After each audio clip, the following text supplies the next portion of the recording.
good afternoon, doctors. I'm Sophia Jumos, and these are Ishna. Hi, my name is Ishna. Hello, my name is Ahrar. So welcome to this special interview. It's called Dear Future Doctors. And over here we have three of our doctors from IMU. So today we have gathered these three accomplished medical professionals to share their valuable insights and advice for aspiring medical students. So let's begin by introducing yourselves. Okay, so shall I start? Okay. I'm Dr. Htet, but most of you know me as Dr. Nara. So I'm finished my MBBS in Burma, Myanmar, and Masters in Pharmacology and postgraduate certificate in HPE, and recently fellowship in pharmacology and attending PhD. So actually I'm a pharmacologist by profession, by specialty, and I've been in IMU for 7 years, but in this academic position for nearly 18 years. Yeah, that's enough. Thank you. Okay, hi everyone. Thank you for inviting me here. My name is Justin, and I'm a clinical biochemist. So I completed my MBBS and MD in biochemistry from Bangalore, India. And since then, I've been teaching in a medical school. I think this will be my 20th plus years teaching in a medical school. So that's my experience as a clinical biochemist. Okay, hello everyone. Thank you very much for allowing me to participate in this wonderful interview. So I'm Dr. Sain. Okay, so everybody knows me, Sain. So I graduate from Burma, okay, and also known as Myanmar. I got my MBBS in 2007, and I have a postgraduate degree in pathology. And I'm also a member of a Royal College of Pathologists from UK. And now I'm pursuing my fellowship from Royal College of Pathologists from UK. And so I have been in IMU in about 7 years, and in the academic position for 9 years. And previously, before that academic position 9 years, I was in a clinical position as an assistant pathologist in tertiary teaching hospitals. That's all about me. Thank you. Thank you, doctors, once again for joining us here this afternoon. The first question that we have today is, what motivated you to become a doctor, and why did you choose your specific medical specialty? So let's start with Dr. Htet. Okay, great. Okay, that's a great question. Sometimes I ask to myself why I become doctor. But I would say that it is not the pressure from my parents. It's just my decision, because my house, the childhood home, is quite 10 minutes walk to my alma mater, which is the University of Medicine 1. So I saw this university, whenever I go out since 4 or 5, and I was quite inspired to be that. And along with the time, I got to know a few of my relatives, a few of my uncles and aunts are medical doctors, so I'm more familiar to that. And by the time I reached the pre-university level, I have a chance to choose. My parents are like, you can choose anything. So I applied for that medicine because we need to apply for these are the government universities, so we need to give choices according to the mark. So my first choice was medicine, and then second choice I did choose for engineering. So I did not go for the dentistry or pharmacy. It's also famous, but I don't think I have the skill for the fine skills. I understand that dentistry should have some finer skill. I don't think I have that. I'm not very patient for the crochet, and I can do that. I'm not very patient to do it. Whenever I try for a blouse, I ended up like a tablecloth. So I was like, okay, I can do that, but I'm not very passionate to do that. So I still that was my first choice. And I was not wrong. That is the passion that I wanted to do. By observing the seniors, as well as the few neighbors who are doing the medicine, and then how they are pursuing, that motivate me to choose for medicine. Thanks. Thank you, Dr. Ted. What about Yeah, you? okay. So, if I have to tell why I chose to become a doctor, in the sense I've always had a passion for analytical puzzles, something to solve. So, I always thought I'd be a physicist. So, I actually wanted to pursue physics as a first choice, and then second was medicine. So I joined Bachelor's of Physics, and for 3 months I spent time in a university studying physics. Then I got a calling for medicine. I got a good university to study medicine. Then I thought, instead of trying to solve the puzzle of universe, why not try to solve the puzzle of a human body and disease? So, and I chose this opportunity to join medicine. That was the thing. But at the end of my MBBS, I already made up a decision either to take pharmacology or biochemistry as my specialty. Mainly because I liked research. I wanted to work in a lab, working on molecules, etc. But I thought I should give a chance to practice clinical skills. So actually, I took a 1 year, 2 years gap after my MBBS, went and worked in an island called Andaman and Nicobar Islands. It's an island between Sumatra and India. So I worked there for 2 years. I thought my calling was for research. So I came back to my alma mater, St. John's, pursued my MD in biochemistry, and then started research, and teaching was only 20% to 80% research. Slowly over the years, as I became older and mature and wiser, I chose teaching more than research to balance my life and work too. So that's what I am here now. Thank you that you didn't say why you didn't choose pharmacology. Okay, It's why? okay, you don't need to say. That's a fantastic story actually. I chose to apply for pharmacology first. And on that year, because in India it goes by the entrance exam, so the person who topped the entrance exam actually chose pharmacology. And therefore I didn't have chance to take pharmacology, therefore I took biochemistry. Very interesting story. What about Dr. Singh? Okay, honestly, I don't have any inspiration story to motivate to become a doctor. So my father is a doctor. So yes, I love my father so much. So I decided since primary school, I will be a doctor like my father, because my father is very caring, not even into the family, the others, so caring.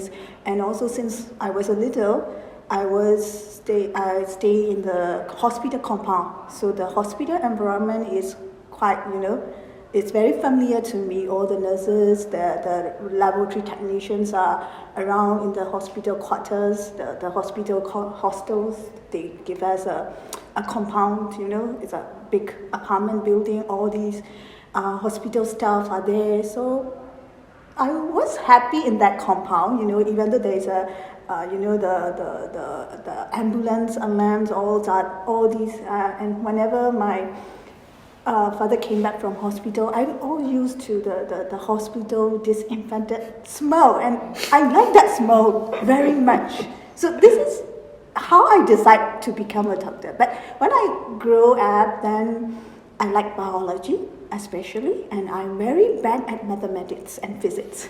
So definitely engineering, and at the time I think like Prof. Justin and Dr. Nora, because at that time is I think 30 years back, we don't have much choice for IT. 20, right? 20 years back, we don't have choice for ITs like ITs, marketing, the social media, digital marketing, not much. The only, well-known profession is the doctors and engineers and lawyers. So I'm an introvert, honestly. I don't want to talk much, so definitely lawyer is not my choice.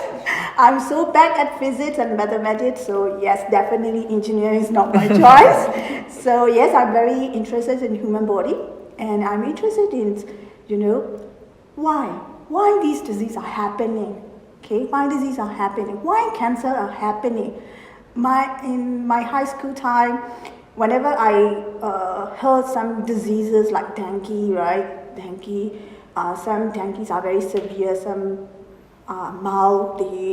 can overcome the disease process, but some become life-threatening and they lost their life even for that same disease process, the same disease, the same, pathogenesis. So I have assessed why.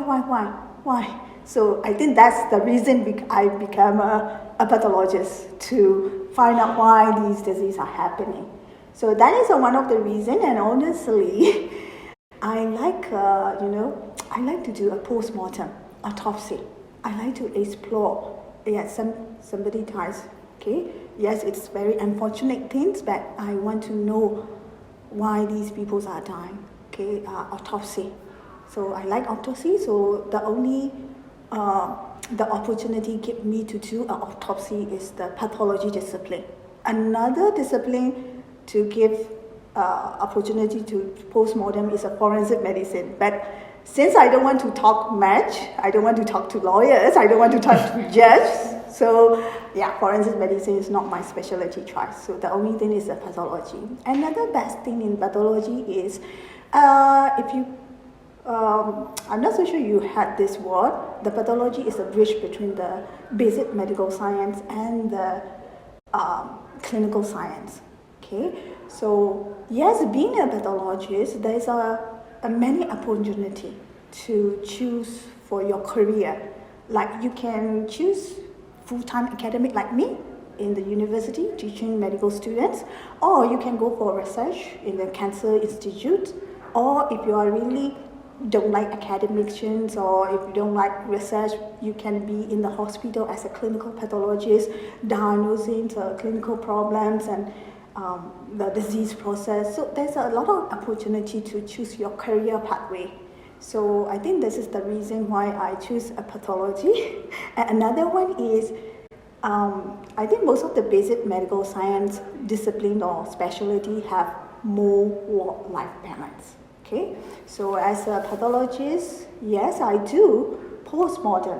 You know, post-mortem examination, the patient is already died, right? You don't need to do urgently. There is no on-call for that, okay? Unless the patient is having another reason to, arrange for the funeral. So there is no urgent or any on-call.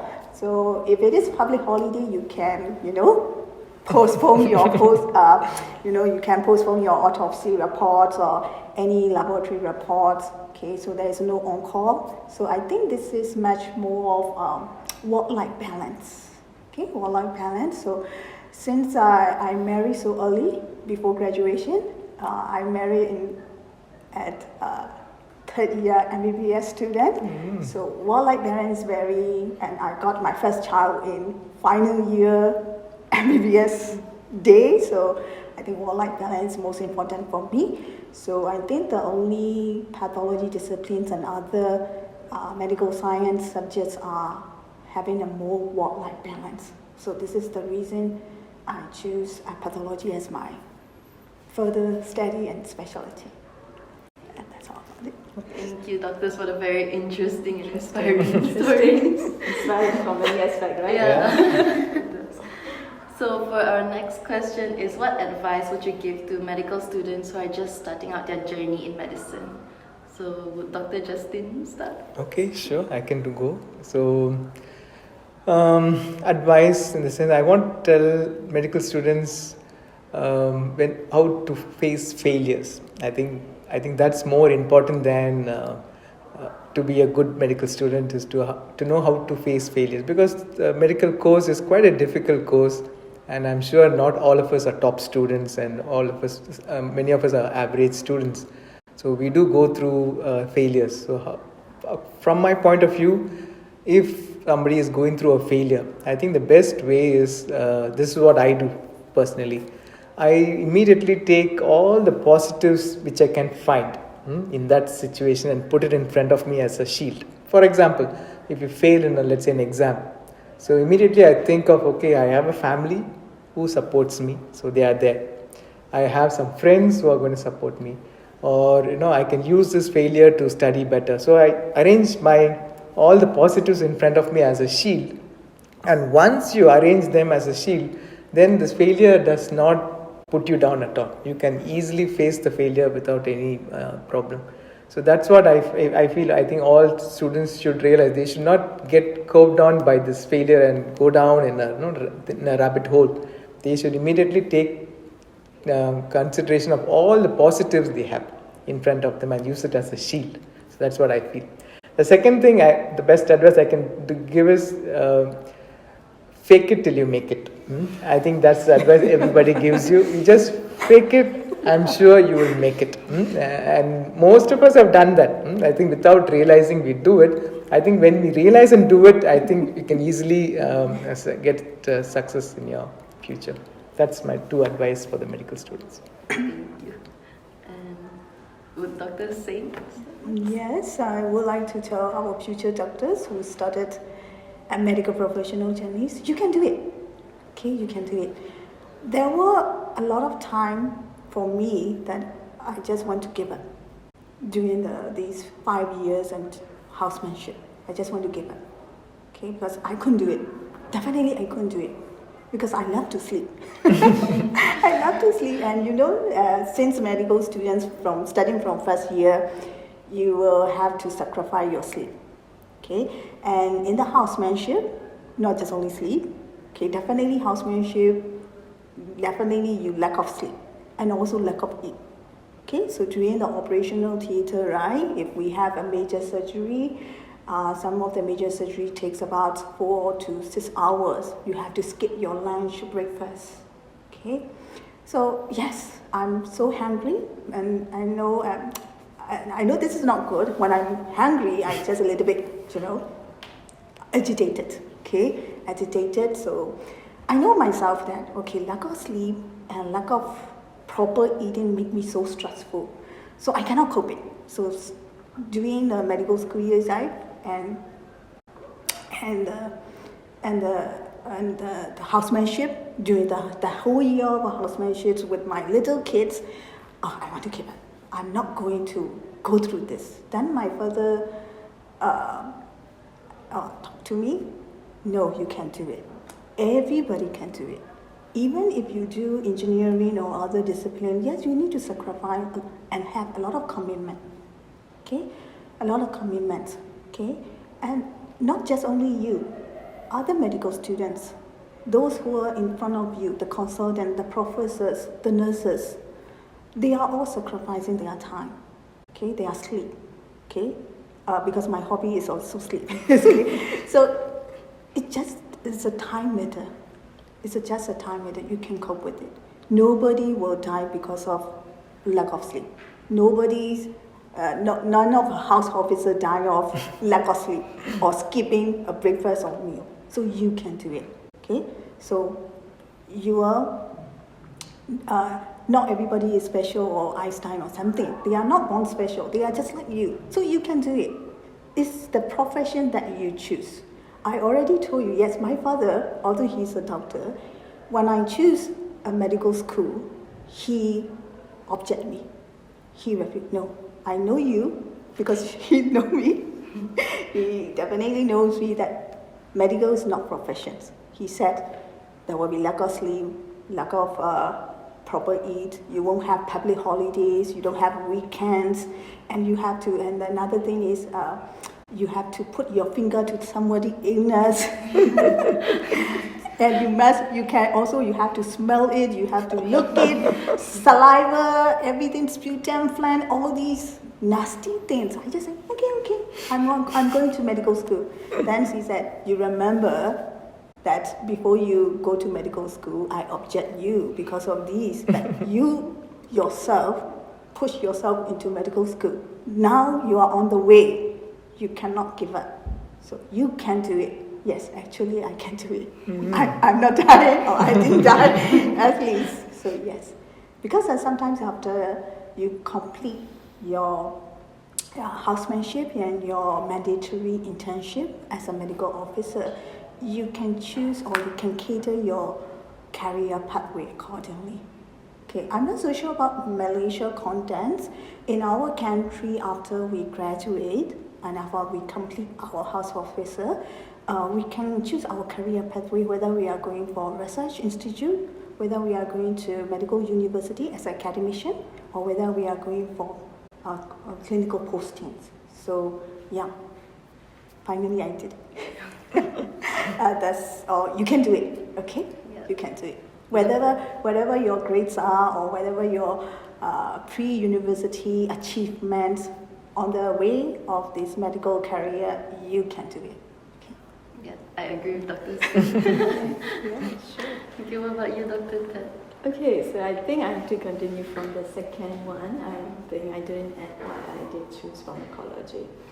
So not a lot, a few students, at least one or two per year, they asked me, why did you choose pharmacology? Or their indirect question is, you're a medical doctor, why are you not working at a hospital?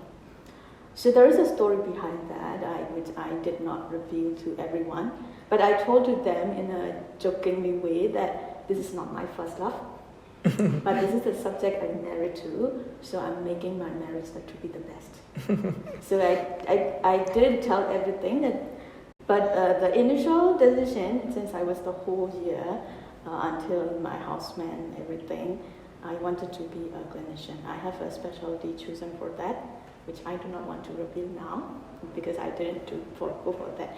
I even attempted first time already, when after graduation, after housemanship, I got married, and then I got hooked, So I got married. That was my plan. What I'm trying to say is the plan can somewhat go wrong, because it's not something that you plan. So my plan was, okay, I gave birth, and then after 2 years, we have to work for 2 years to get into the postgraduate. We need to sit for the civil exam. So that specialty could be the hardest one. Internal medicine, ONG, these are the hardest one and most very competitive. So I wanted to be one of it. So I attempted for that first time. I failed because maybe that might be the reason. Maybe I didn't study enough. My son was at that time 2 years old. And then after that, a tragedy happened in my family, which I could consider as I need to give my son much time for him. So then I decided to turn around. At that time I was working at the pharmacology department. So I was a demonstrator at that time, like assistant lecturer. So I decided to take a turn around that I'm going to be a clinical pharmacologist. But I used to decide since before that, okay, I'm going to be a teacher, but I must be the best teacher. I'm not comparing to who and who, but I must do my best. So that was the decision. So right now, what I'm doing, I'm trying to be the best. When I deliver a lecture or when I do a research. So it means what I'm trying to say is things can go wrong, but some of the things are out of our control. Like for example, I study hard, and like I told to my mentee that, for example, they fail a test. So okay, let's think back. Did you study enough? Be honest to yourself. You don't need to tell me. No, I didn't study because I have a family issue. I have some social issue. I have some stress out that I didn't study enough. Okay, then you know the reason. So next time, you can manage better. Or you try your best, but you still fail because you didn't understand this subject. Then you need to seek help. So just analyze the situation. Some of the things are out of our control. Then we just have to accept that and move forward. But if you can make it, you have to correct. For example, I didn't focus because I'm using a lot of time on social media, and then my focus was lost. Then that's the thing that you have to correct it. So that's one thing. You need to analyze the situation. Right? You are in medicine. For example, some students that in the right way, like first or second year, my mentees are like, I'm not interested in medicine. I want to do the psychology. Are you sure? Then meet a psychologist. I try to arrange them a meeting with psychologist. And then, okay, are you sure you want to do that? You can always turn around. If this is your choice, you can always turn around. If it is not, you have to move forward. So that every time we need to make a decision, but we just have to make sure that this is the right decision, and you need to seek help. So there are some students who left the course and are doing some other course, and make sure you need to be the best psychologist. Then the income, don't think about the income. If you are doing the best position will wait for you, the best institution will wait for you, or clinic will wait for you. So just try to be the best. So I joked to my son one day that Giving a simple example, if you're the Grab driver, you need to be the best driver in the town. So hopefully, I was thinking later, I was thinking, hopefully my son did not get the wrong message. So let's try to be your best. That's the thing. But another thing is, don't forget to have fun. You don't need to wait until you graduate to be happy. Just every day you go out and then maintain your hobby.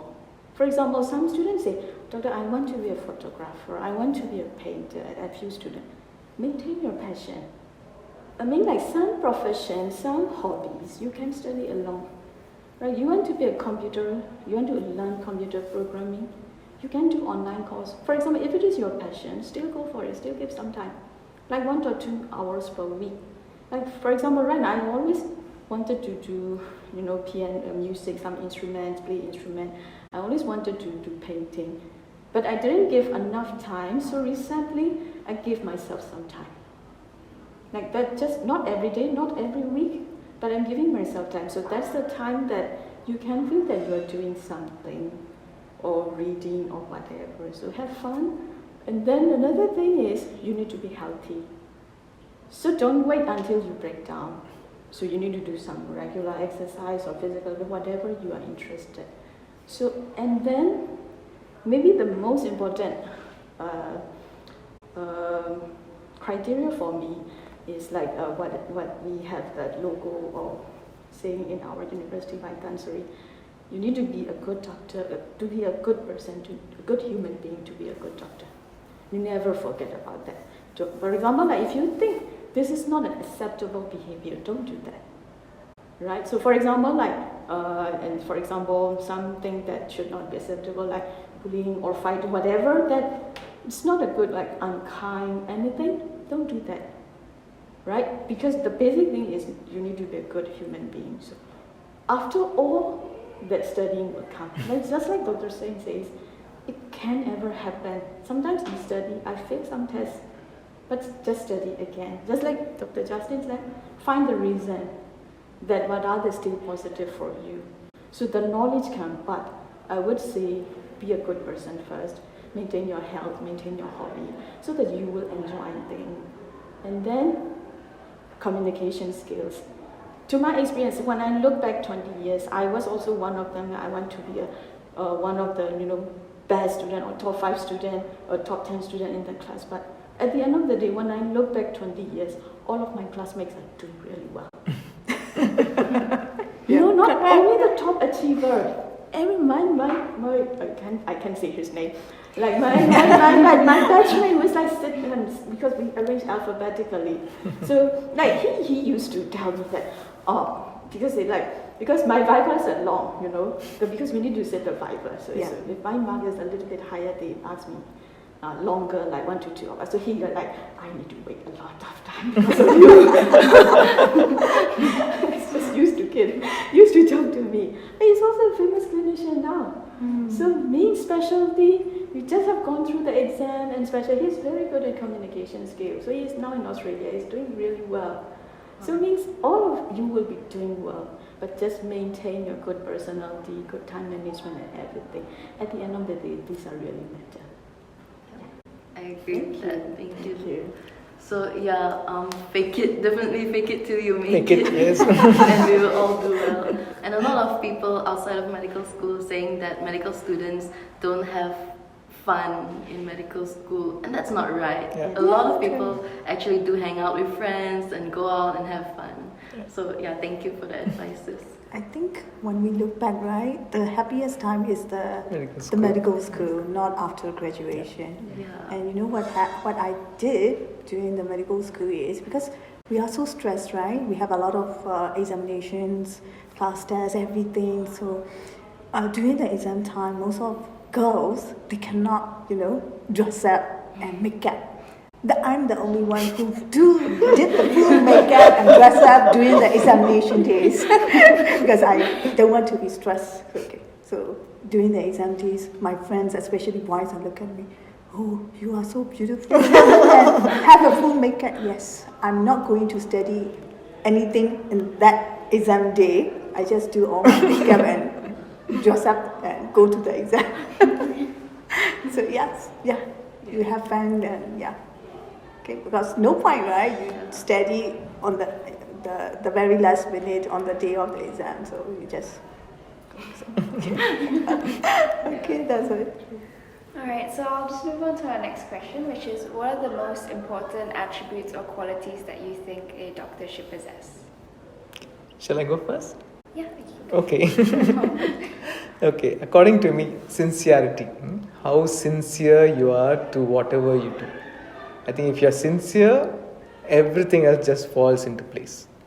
You'll be working hard because you're sincere. You'll be more honest because you're sincere. I think that's the crux of for any medical student, to be sincere in what you do. As simple as that, that's the only quality I think a medical student should have. Yeah. Okay, I think other attributes and qualities, right? For the doctors, you already know that's knowledge, competency, teamwork, communication skill, empathy, everything is there, right? I think the most important thing about all these is, yes, we can improve ourselves on communication skill, teamwork, and everything, right? But I think the resilience is also important as a qualified doctors, okay? And adaptability. You have to adapt the environment change, okay? For us also, like from medical students, suddenly change after graduation. We suddenly change to housemanship. The responsibilities and duties and the way you work is totally different. You are no longer medical students, okay? And when you complete the housemanship, you go into your internship as a medical officers. More responsibility you take, and the more people you meet, because during your medical schools, right, you just need to deal with your professors and consultants, your supervisors. But when you become a medical officer, you have to deal with pharmacists, medical technologists, nurses, nurse aides, even the hospital general workers. So you need to change and you need to adapt. And also you need to adapt according to the patient's needs. Okay, the patient's needs, the patient's own own perspective. Okay, because even the same diseases like asthma occurring in the very rich people and very poor people, or the asthma patients doing in some industry or in the white collar industry, which is usually totally different. Okay, we need to consider the patient's needs, also the adaptability to your cultural adaptability. Everything is also very important. Okay, so resilience and adaptability, I would like to add on. Yes. Okay, so for me, I would at first add not just a successful doctor, I would add decently successful. Because successful can be in different ways, right? So you can be successful, but you can be an indecent person. So there are many people around the world, successful in a wrong way. So you need to be a decent. Of course, all of us want to be successful, but it should be with a decent success. So first, decent success, I would say knowledge. Yeah, knowledge. In addition to what Dr. Justin and Dr. Singh added, I totally agree on that. That point could be, maybe quite similar to what Dr. Justin wanting to say, trustworthy. So trustworthy in any format. You need to be a trustworthy person for your friend, for your family, for your teachers or whoever. So you, at the end of the day, do not ask that why I want to work with you and why I don't want to work with him. For example, why people choose you? Because you show your charisma all along the way. It is not just a cross-section that you need to approach to someone and please hire me for your hospital. No, because they want to look back the whole story, that how you have been doing in your whole career, how you have been dealing with your friends, whatever. So then people will, you will get into the place eventually. So it means your personal charisma, trustworthiness, these are very important. Knowledge will also come. Like, MBBS, MD, all of you have gone through whatever university you graduated from, you have that knowledge. But what can you get to that position? That university, that prestigious, organization or hospital attachment. So these are the things that you have. So I think in order to cover all of these, one of the qualities that I learned, which I did not know how to learn, or I learned through the way, was the emotional intelligence. So I went through a book when I was in that time when I was in some family tragedy thing. I went through that book, that Daniel Goleman, why emotional intelligence, why it matters more than IQ. So it's enlightened me. And then I would say I'm not this person like 20 years back. I could be because I'm the only girl in the family, and then I live with my grandparents, they pamper me a lot. So, that when I graduate, I'm not this person. I might be a little bit selfish and greedy, that then I got married, so my, how can I say, a pamper along the way. Then I went through this book, and then I'm not going to tell everything, but the most important thing is, I'm not talking about promoting the book. So to understand your feeling and to understand others' feeling. So how to deal with, and then how to respond in difficult situations. Sometimes we face the difficult situation. Sometimes some people do something that I don't like, but how am I going to respond? For example, in your life, even you don't need to wait until your housemanship or what, and every day what you are dealing, sometimes you don't like what your friends or whatever someone told to you, told off to you, but how are you going to respond? That you can choose the response, so that you can be, you cannot be in the more and more troubled state. So that I learned a lot from that, and in that way, it's not unlike IQ. IQ I might be born with, let's say 90, so 90 could not be improved, probably for my whole life, improve a little bit, but emotional intelligence can be improved. But I would say, in my point of view, medical doctors have a lot in connection with emotional intelligence, because we need to deal with the people. We're not dealing with the computer. I would not say computer scientists do not have emotional intelligence, but you're facing every day, right? So what's the point that news come up that this doctor is indecent, we don't like this doctor, because of just communication. If you communicate well, if you deal like a people, these just like person, you understanding doctor, your patient would say, I will die in my hand. I don't want to go to another doctor. So even all of these things can be solved with your communication skill and your emotional intelligence. So I would add these other human qualities also matter. Thank you, doctors. All of these are really amazing advices and attributes that a successful and a decent doctor should possess. So maybe we can have one last question due to time constraint. Okay, so the question that I had is, what resources and books could you recommend for the upcoming future doctors, like Dr. Htet just mentioned? So any other tools or things that you would recommend for the future doctors? Maybe Dr. Justin can start. Yeah, so in this world of artificial intelligence and information on the go, I think all students should know how to get the right information. I think any kind of skill or courses where they can attend to know how to get the correct information. I think that will be the best advice I can give for future doctors as a skill to learn, to find out the right answer. That's my answer. I think the resources is in the textbook.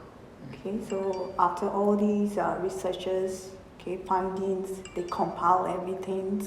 Okay, so textbooks are not just only putting in information from just only one country or one, patient's group. So they compile everything. So the textbooks are even though this is 21st centuries and high technology, and even ChatGPT is there, but still we cannot let go of the textbook. So textbook is the main resources for the medical students. And yes, we need to still update, right? Because textbook publication is not, it's even once a year is not possible. Okay, so most of the textbooks are updated, I think only 3 or 4 years. So yes, we need to keep updated. So we still need this information technology to search updated information. But you need the knowledge.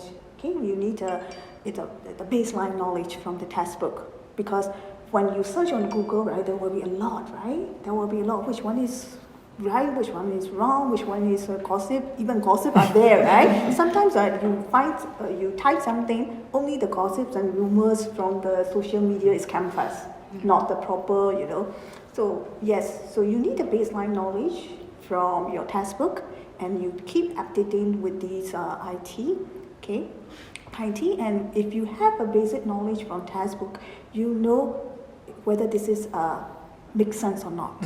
Okay, so I think in the PBL also, I always tell my students, if they search Google and just read it out for me, it doesn't make sense with your basic medical science knowledge.